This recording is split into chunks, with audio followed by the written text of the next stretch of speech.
ప్రభువు యెహోవా ఆత్మ నా మీద ఉన్నది, వచ్చి ఉంది, దీనులకు సువర్తమానము ప్రకటించుటకు యెహోవా నన్ను అభిషేకించెను. నేను దినాన నా ఫ్లైట్ ఎక్కే ముందంట ఒక ఫ్రెండ్ వచ్చిందట. ఆ బాబు చాలా వీక్ అయిందో నాకు చెప్పడం జరిగింది. దేంట్లో అంటే ఒక ఏదో చెడు, ఒక సిగరెట్ కానీ, వాళ్ళ మమ్మీ నాన్న మంచిగానే పెంచారు, కానీ ఇక్కడికి వచ్చాక ఏమైపోయాడు, అలవాటు పోయి పాడైపోతున్నాడు. బాగా బాధపడ్డాడట, చెప్పాలనుకున్నాడట దేవుని మాటలు. వాడు వెళ్ళిన వాడే మళ్ళీ ఎక్కడికి వెళ్ళిపోయాడు, చెడు అలవాట్లు. అలా ఈ రోజు అక్కడ ఫ్లైట్ దగ్గర సువార్త చెప్పడం జరిగింది. సువార్త అనేది ఎక్కడ ఆగిపోదండి. ఎక్కడ చెప్పాలనుకున్నామో అక్కడే చెప్తాం. దృఢపరచాలి. ఏం చేయాలట? భయపడకుడి, నేను నీకు తోడే ఉన్నాను, నీ చేయి పట్టుకున్నాను, నువ్వు దిగులు పడకు, నేను నడిపిస్తాను అన్న దేవుడితో నువ్వు ఉన్నావా? సియోనులో దుఃఖిస్తుంది, ఉల్లాసం వస్త్రము కావాలి, బూడిదకు ప్రతిగా ఏం కావాలి? భూదండన కావాలి. దుఃఖములకు ప్రతిగా చెప్పండి, ఆనంద తైలము కావాలి. అది ఎవరిస్తారు?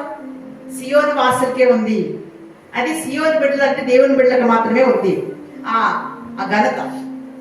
పాడైపోయిన స్థలాలు అంటే దేవుని స్థలాలు పాడైపోతుంటే ఆదరించే వారే దేవుని బిడ్డలు. ఆధారం దేవునితో ఉంటే వారే చేస్తారు. అయితే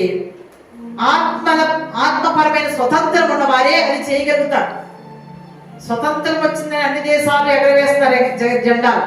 అసలు జెండా ఎవరి దగ్గర వేయాలి అంటే చెప్పండి, యేసుక్రీస్తు యొక్క స్వతంత్రాన్ని కలిగిన వాడు.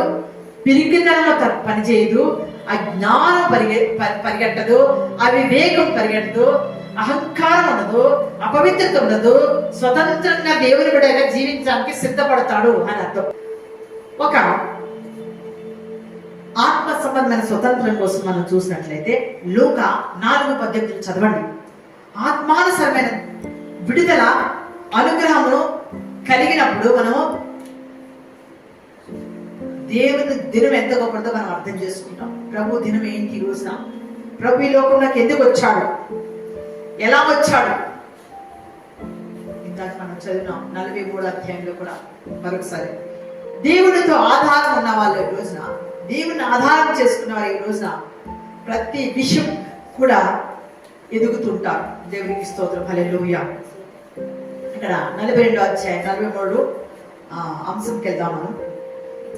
ఇదిగో నేనొక నూతన క్రియ చేయుచున్నాను, అది ఇప్పుడే అంటున్నాడు.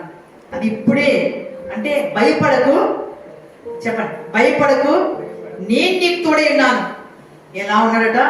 తూర్పు నుండి నీ సంతానం తెప్పిస్తాను, పడమటి నుండి నిన్ను సమకూరుస్తున్నాను, దక్షిణంకు పగబట్టద్దు, ఉత్తరంకు ఆజ్ఞ ఇవ్వాలి. ఉత్తరంకు దేవుడు ఆజ్ఞ ఇవ్వాలి. ఉత్తరం నుంచి ఏమొస్తాయో ఆయన తెలుసు. అప్పగింపు మరి ఉత్తరం దిక్కునకు ఆజ్ఞ ఇచ్చేదను, బిగబట్ట బద్దని దక్షిణ దిక్కునకు ఆజ్ఞ ఇచ్చేదను, దూరం నుండి నా కుమారులు భూదిగంతం నుండి నా కుమార్తెను తెప్పించేదను. హల్లెలూయా. దేవుడు ఎంత ఆశపడతాడు చూడండి, ఎంత ఆశ దేవునికి. చూడండి ఇక్కడ ఈ సువాసన అనేది మరి భయపడని సువాసన. యెహోవా ఇశ్రాయేలు వారి పట్ల నిన్ను గూర్చి, నిన్ను నిర్మించిన వాడు నేనే అంటున్నాడు. నేను నిన్ను విమోచించాను, భయపడకు, పేరు పెట్టి నేను పిలిచినాను, నీవు నా సొత్తు. హల్లెలూయా.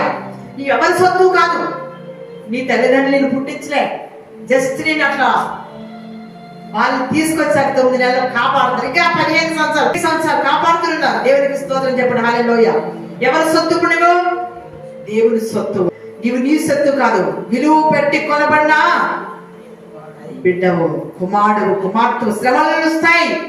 దేవుని స్థిరమైన నిర్ణయం నీవు, ఆయన స్నేహం నీకున్నట్లయితే, అసలు స్నేహం గొప్పది, దేవుని స్నేహం. దైవ ప్రసన్నత కలిగి జీవించుతావు. నువ్వు దేవునితో ఉన్నప్పుడు నీ కాపుదల ఉంటుంది. నేను ఒక నూతన క్రియ చేయబోతున్నాను అన్నాడు దేవుడు. తిరిగి జన్మించిన విధానము ప్రభువుని ఏర్పడడానికి, పాత స్వభావాలు, పాత ఆలోచన మనకు లేకుండా నూతన ఇయర్లో అడుగుపెట్టి మన బ్రతుకుల్లో అనుదినము ప్రకటింపబడ్డ సువార్తను మనము ఏం చేస్తున్నాడు? మనకి ఇచ్చి ఉన్నాడు. నేనే యెహోవా, నేను తప్ప రక్షకుడు లేడు. దేవుని యొక్క రక్షణ అనుభూతిని పొందుకున్న మనము సహాయం చేస్తాము. విశ్వసించిన మనకు సహాయం నుంచి వస్తుంది. నిత్యము మారని దేవుడు మనకున్నాడు. మనం మారిపోతున్నామా? మన మనసు మారిపోతుందా? మన ఆలోచన మారిపోతున్నాయా? మనుషులు సృష్టికర్త అయిన దేవుడు ప్రతి ఒక్కరిని పిలుస్తున్నాడు. అక్కడ మనుషులందరినీ సృష్టించిన వాడే సృష్టికర్త. సృష్టికర్తను మరచి జనులు సృష్టినే పూజింపదగునా. సృష్టికర్తను నేనే యెహోవా, నేను సృజించిన వాడిని. నరులను, భూమి ఆకాశం సృజించాను. తాను సృజించిన సమస్త జనుల కంటే అంతటిని సృజించిన వాటన్ని కాపాడవాడు ఆయన.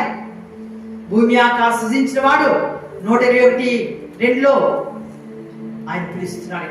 భూమి ఆకాశం సృజించే యెహోవా ఆయనే. నల్లను, జంతువులను నేను సృజించాను. భూమి ఆకాశం సృజించాను. సమస్త సృజించడానికి మనం దగ్గర అయ్యాం. ఈ రోజున ఏం చేయాలి? దగ్గర అయ్యి స్తుతించాలి. మీరేం చేయాలా? ఉదయమునే లేచి నీ స్వరము వినుట. దేవుని స్తుతిస్తుంటాం, సమాజంలో స్తుతిస్తుంటాం. నువ్వు ఎక్కడున్నా స్తుతిస్తుంటావు. నీ మనసంతా దేవునికై ఉంటది. నీవు ఇక్కడ ఎక్కువగా స్తుతించడానికి మనసు పెడతావు. కీర్తనల ద్వారా దేవుని స్తుతిస్తావు, ఆయన స్మరిస్తుంటావు. 169:30 కూడా కీర్తనతో నిన్న దేవుని నామమును స్తుతిస్తున్నా అంటాడు దావీదు మహారాజు.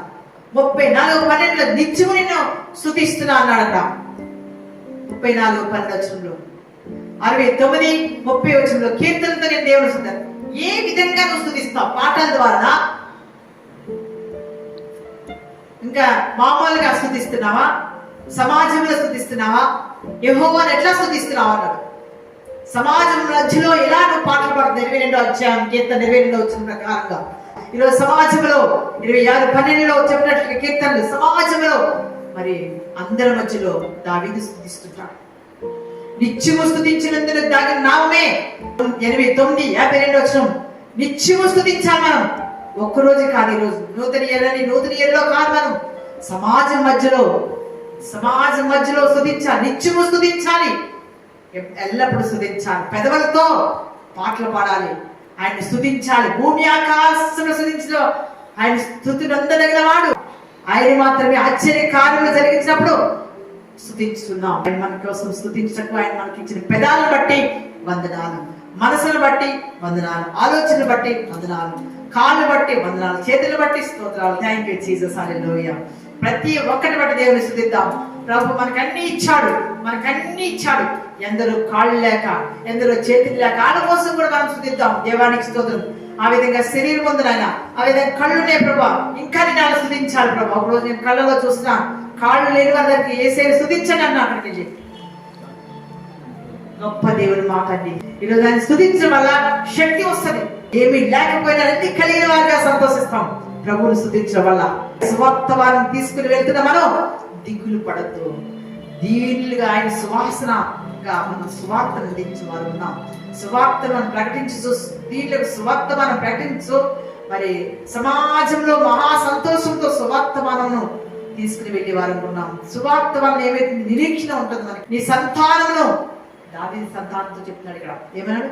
నేను నీ సంతానంను దీవిస్తా, నీకు అన్ని బయలుపరుస్తా, మర్మములను బయలుపరిచే దేవుడు మనకున్నాడు. స్తుతించడం వల్ల దేవునికి స్తోత్రం చెప్పండి. హల్లెలూయా. మీరందరూ కళ్ళు మూసుకున్నట్లు చిన్న ప్రార్థన చేస్తాం. ప్రభువానికి స్తోత్రంలో ఇంతవరకు నువ్వు విన్న మాటలను బట్టి నీలో స్తుతి చేయడం వల్ల, నీలో స్తుతించడం, నీతో మేము సంబంధం కలిగి ఉండడం వల్ల మాకు ఏది దిగులు రాదు నాయన. నీలో శక్తిని మేము కలిగి ఉంటాం. సమాజం మధ్యలో మాకు మేముగా నీ నోట స్తుతులు ఉంచి ఉన్నానన్నా ప్రభా. బహు స్తుతి పొందదగిన నామం బట్టి నాయన నీకు స్తోత్రం. దేవా, నీ నామం నట్టే స్తుతి, నీకే స్తుతి, నీకే వందనాలు ప్రభా. స్తుతినందగిన నామం నీదే అయ్యా, నీకే స్తుతి. నిత్యము స్తుతి నీకే నాయన. స్తుతినందగిన నామం నీదే నాయన. నీకు ఎవరి నామం గొప్పది కాదు. లోకమంతా మాయే, నీ నామం మాత్రమే గొప్ప ఘనత, మహిమ, ప్రభావాలతో నిండి ఉన్నది నాయన. అలాంటి ఘనతైన నామం, ఘనమైన నామను బట్టి నాయన సమాజం మధ్యలో, జనుల మధ్యలో నువ్వు సమస్తాన్ని సృజించావని నిన్ను స్తుతించకు. చేయని వీళ్ళందరినీ దీవించు, రాలేని వీళ్ళని దీవించు, వింటిన వీళ్ళందరినీ దీవించేస్తూ థ్యాంక్ యూ లార్డ్. ఏ సమస్తని వీళ్ళు ఉన్నారు, గర్భఫలాన్ని, భూ పంటని, సమస్త పంటను దీవించి ఆస్వాదించు నాయన. కుటుంబాన్ని, సంతానాన్ని దీవించి ఆస్వాదించు. సమస్త మహిమ మీరే పొందమని యేసయ్య నీ శక్తివంతమైన నామమును బట్టి ప్రార్థించి వచ్చున్నాను తండ్రి. ఆమేన్.